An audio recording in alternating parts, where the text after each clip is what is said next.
So to whoever designed this packaging, the sadistic genius. So these button cells. So I thought you could just open them, you know, peel them back like that and pop them off the back.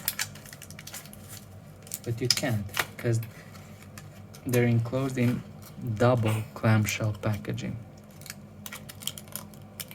So there's one packaging on this surface and the other on the bottom. And even if you do that, you have to cut through two packages.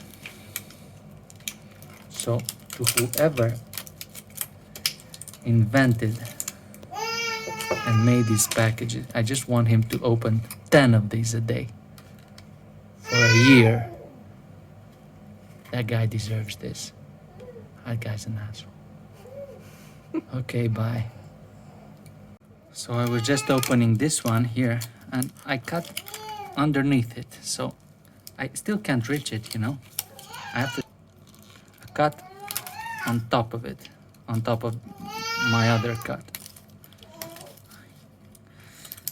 And that's not enough. You cannot take it out through that space, no sir.